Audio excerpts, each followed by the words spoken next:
रात के 2 बज गए थे। मुझे नींद नहीं आ रही थी क्योंकि मैं जिसके सपने देखता था वो मेरे बगल में सो रही थी।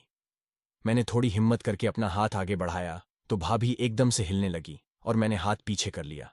मैं तो डरने लगा कि कहीं भाभी कुछ उल्टा सीधा न बोल दे। भाभी मेरी तरफ देखकर बोली, क्या हुआ, नींद नहीं आ रही है क्या? मैंने कहा, नहीं आ रही। भाभी बोली, अब सो जाओ ना, काफी रात हो गई है। ये बोलकर भाभी फिर से सो गई। थोड़ी देर बाद जब मुझे लगा कि भाभी गहरी नींद में सो गई है तो मेरा नाम राज है और मेरी उम्र 25 साल है। ये बात 2 साल पहले की है जब मैं जयपुर में एक बिल्डिंग में कमरा लेकर रहता था और जयपुर में ही जॉब करता था। मैं पहली मंजिल पर रहता था और उसी बिल्डिंग में सामने वाले फ्लैट में एक भाभी रहने आई जिसका नाम सरिता था। उसकी एक छोटी बेटी भी थी।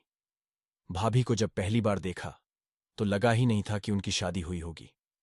जब पहली बार मैंने भाभी को देखा तभी से मेरा मन भाभी पर आ गया था।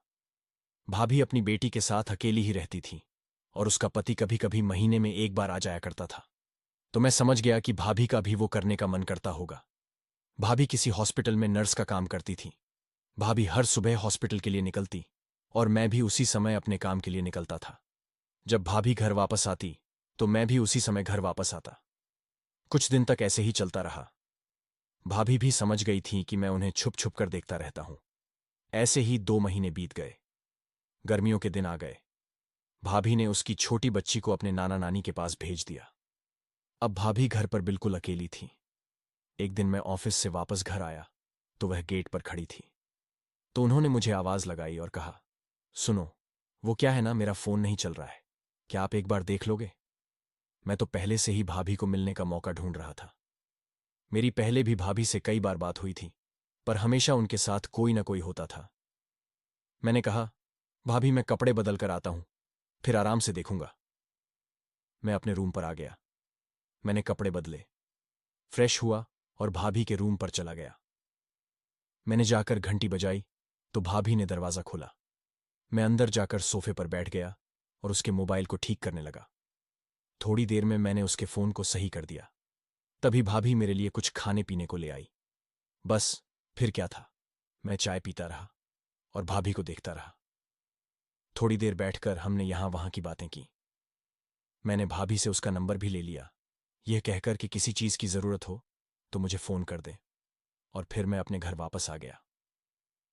रात को करीब 9 बजे भाभी ने मुझे मैसेज किया कि थैंक यू। तभी मैं समझ गया कि मेरा काम बन सकता है।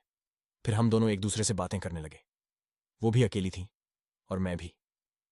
रात को करीब 12 बजे तक बातें चली। फिर मैं बोला, अब सो जाते हैं, काफी रात हो गई है। तो वो बोली, मुझे अकेले नींद नहीं आती, मुझे डर लगता है। मैं बोला, मेरे यहां आ जाओ, यहां सो जाना और सुबह जल्दी चले जाना। उसके बाद मैं सोचने लगा कि अगर किसी ने भाभी को मेरे यहां देख लिया तो बवाल हो जाएगा। भाभी ने कहा, एक काम करो, तुम यहां आ जाओ, तुम सुबह चले जाना।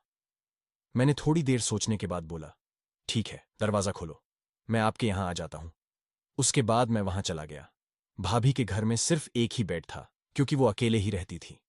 जब मैंने भाभी से पूछा तो वो बोली, कोई बात नहीं, इसमें 2 लोग आराम से सो सकते हैं। मुझे भला क्या परेशानी हो सकती थी। मैं भी उनके साथ ही लेट गया। रात के 2 बज गए थे। मुझे नींद नहीं आ रही थी क्योंकि भाभी मेरे बगल में सो रही थी। मैंने थोड़ी हिम्मत करके अपना हाथ आगे बढ़ाया तो भाभी एकदम से हिलने लगी और मैंने हाथ पीछे कर लिया। मैं तो डरने लगा कि कहीं भाभी कुछ उल्टा सीधा ना बोल दे। भाभी मेरी तरफ देखकर बोली, क्या हुआ, नींद नहीं आ रही क्या? मैंने कहा, नहीं आ रही। भाभी बोली, अब सो जाओ ना, काफी रात हो गई है। यह बोलकर भाभी फिर से सो गई। थोड़ी देर बाद जब मुझे लगा कि भाभी गहरी नींद में सो गई है तो मैंने अपना काम शुरू कर दिया। थोड़ी देर बाद मुझे समझ आ गया कि भाभी जाग रही हैं। मैंने उनके कान में धीरे से कहा, जाग रही हो क्या? तो उसने धीरे से हाँ कहा। मैं खुश हो गया और फिर अगली सुबह 10 बजे मेरी आंख खुली। तभी भाभी मेरे लिए चाय बनाकर ले आई। वो बहुत ही खुश दिखाई दे रही थी। मैंने पूछा, मजा आया? वो बोली, हाँ बहुत। फिर थोड़ी देर बाद मैं अपने घर वापस आ गया। उस दिन से मैं हर दिन भाभी के घर जाने लगा। तो दोस्तों, आपको मेरी ये कहानी कैसी लगी कमेंट करके जरूर बताएं।